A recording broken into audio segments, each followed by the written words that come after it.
नमस्कार, आप देख रहे हैं महाखबर। आप सभी का स्वागत है। मैं हूं नदीम हसन। आज हमारे साथ जुड़ चुके हैं राजद के युवा जिला प्रवक्ता सब्बर सुल्तान रिजवी, जो कि महाखबर पे आ रहे हैं। इनका बहुत बहुत स्वागत है।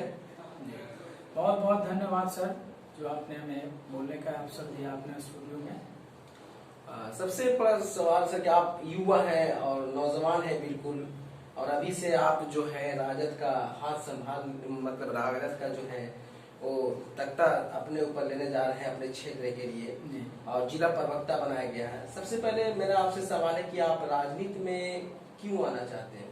जी देखिए, सबसे बड़ी बात है कि जिस तरीके का अभी देश में माहौल बन चुका है और जो जनता पे शोषण किए जा रहे हैं, और जो सरकार जनता से जातिवाद, सांप्रदायिकता और इसके नाम पर जो वोट लेकर के अपने सत्ता बना के सामंतवादी व्यवस्था चला रही है, और जो छात्रों पर जिस तरीके का जुल्म अत्याचार किया जा रहा है, तो कहीं न कहीं मुझे लगा कि इन सबको अधिकार दिलाने के लिए और जो देश में सामंतवादी व्यवस्था चल रही है, इसको मिटाने के लिए राजनीति में आना ही एकमात्र विकल्प था। आप सिविल सर्विस की तैयारी कर रहे थे, अचानक से आपका मूड कैसे पलट गया कि आप राजनीति को ही आपने अपना एम्बिशन चुन लिया?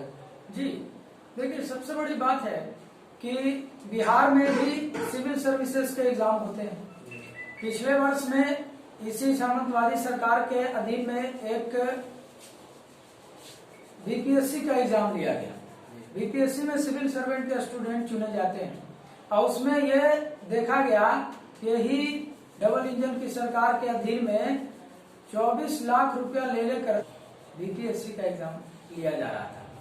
तो मैंने सोचा कि इतनी बड़ी सिविल सर्विसेज का एग्जाम बीपीएससी का, हालांकि सिविल सर्विसेज में ऐसे केस नहीं देखने को मिले हैं, लेकिन बीपीएससी में ऐसे केस देखने को मिले जो बिहार में। तो मैंने सोचा कि स्टूडेंट को इन सब चीजों से और ऊपर उठना है, तो कहीं न कहीं राजनीति में जरूर आना ही होगा। चुनाव अपने जोर पकड़ता हुआ जा रहा है। कोरोना काल का महाकाल है। आपके क्षेत्र जो भी इमामगंज विधानसभा में आता है, आपका क्षेत्र, यहाँ से 2 विधायक की दावेदारी हो रही है सीट के लिए। एक है पूर्व विधायक रामस्वरूप पासवान, और पूर्व स्पीकर भी रह चुके हैं विधायक उदय नारायण चौधरी। इन दोनों में आप बेहतर नेता किसे मानते हैं?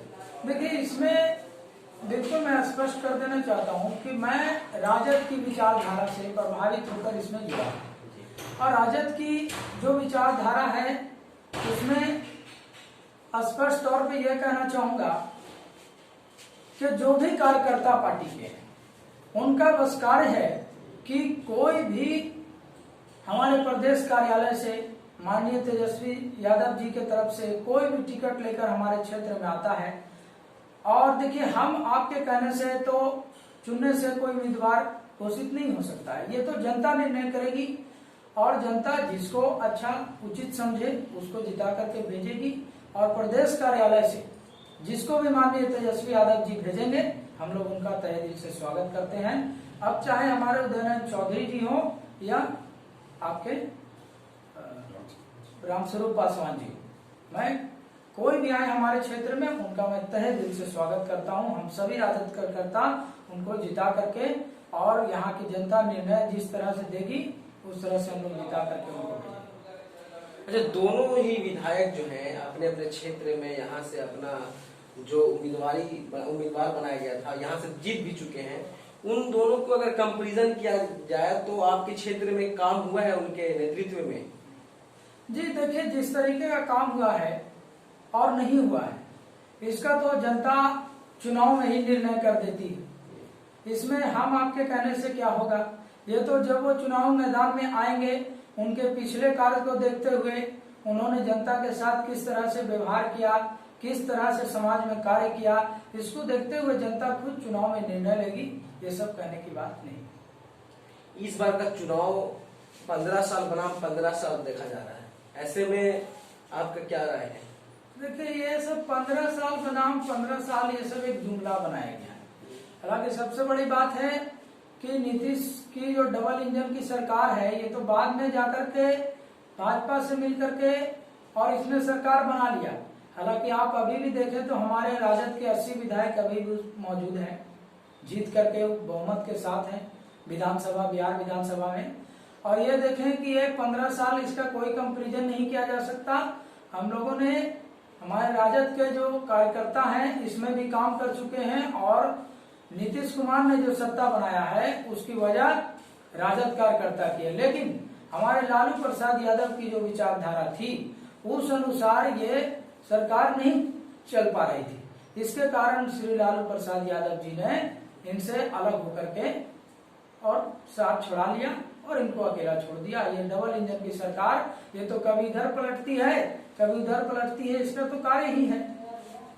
और आप देखें कि 15 साल बनाम 15 साल एक जुमला बनाया जा रहा है, ये कुछ नहीं है। इसने 15 साल में जो कार्य किया और 15 साल में उन्होंने कार्य किया, ये सब देखने की बात है। ये आप बिल्कुल देख सकते हैं कि इन्होंने किस तरीके से कार्य किया। जो आप देख रहे हैं, जो बिहार की स्थिति हो गई है, तकरीबन आप देख लें कि 12 लाख लोग, 12 से 15 लाख लोग भूखमरी के कगार पे पहुंच चुके हैं। और आप देखा जाए तो कई करोड़ युवा बेरोजगार हो चुके हैं। और यही डबल इंजन की सरकार मिलकर के देश को भी बर्बाद करने के फिराक में लगे हुए हैं। आप देख लीजिए कि जीडीपी हम लोग का -14 चला गया है। इसने कहा था कि हम हर साल 2 करोड़ युवाओं को रोजगार देंगे, लेकिन आप देख लीजिए कि 2.30 करोड़ युवाओं का रोजगार छीन लिया गया। और सबसे बड़ी बात है कि यह डबल इंजन की सरकार ने मिलकर के बिहार के साथ साथ पूरे भारत को बर्बाद कर दिया। और ये जो 15 साल बनाम 15 साल जो आपने पूछा, ये कुछ नहीं, ये एक तरह का जुमला है। लालू प्रसाद सुप्रीमो जो है, इस बार जगह जगह पे जो बैनर लगा हुआ है, उस बैनर में उनका फोटो नहीं दिखाई दे रहा है। इसके पीछे क्या कारण है? ऐसा कुछ नहीं है। अगर वो फोटो की बात जहां तक आती है, हमारे तो अभी जो मुख्यमंत्री के दावेदारी उम्मीदवार हैं, हम लोगों तो तेजस्वी यादव जी को मुख्यमंत्री के रूप में माना है, तो उनका फोटो है। और ऐसा कुछ नहीं है, आप जगह जगह पोस्टर में देख सकते हैं कि उनका भी फोटो है। और फिलहाल जहां तक फोटो का जुमला जो सामने आ रहा है, ये सब विपक्ष सिर्फ पलटवार हम लोग पर कर रही है।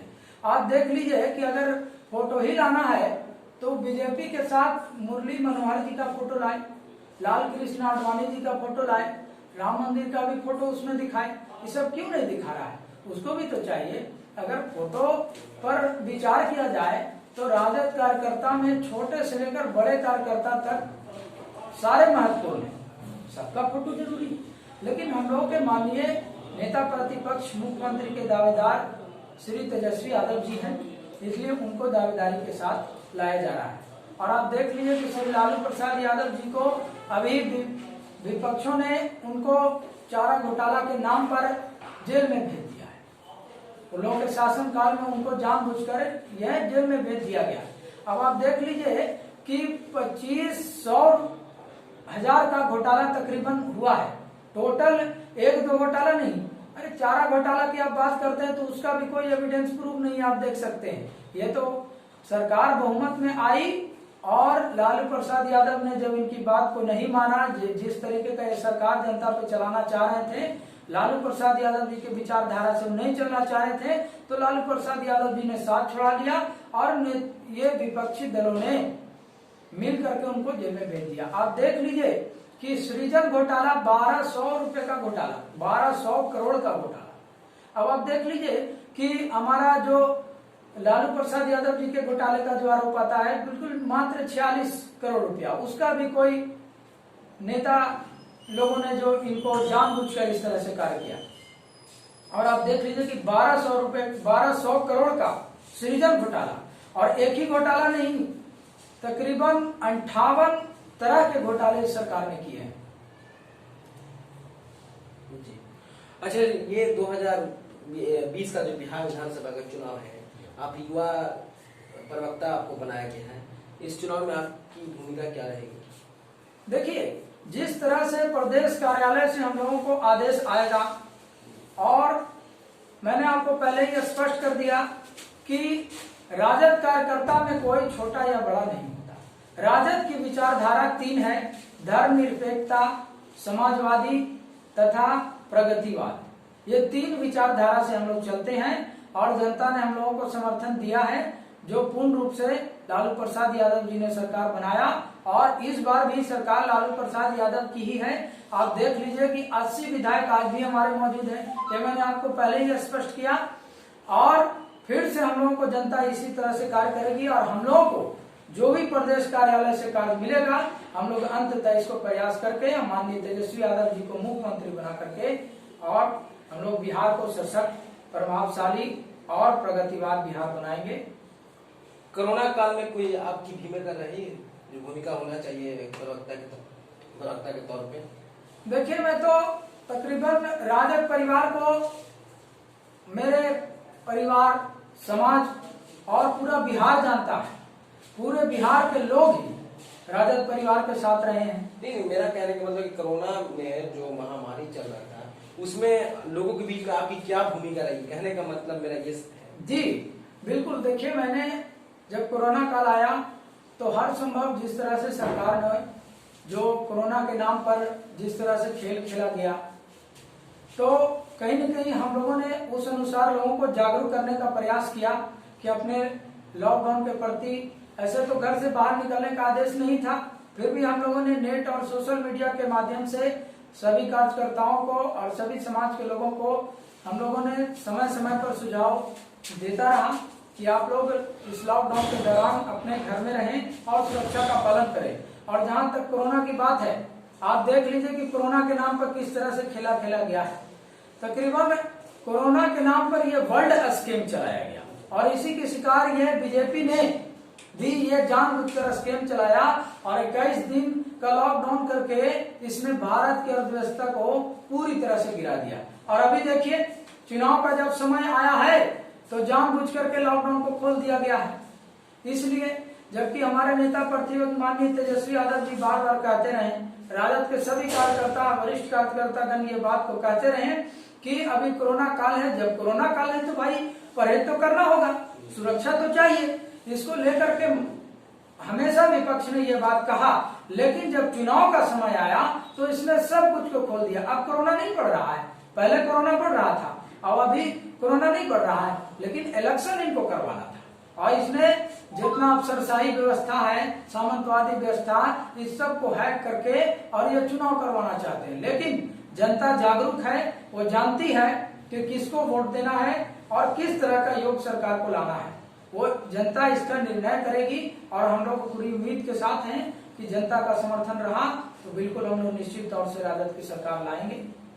चलिए, आपने महाखबर से बात किया, इसके लिए आपको बहुत बहुत शुक्रिया। आप देखते रहिए महाखबर, फिर आप मिलेंगे एक नए इंटरव्यू के साथ।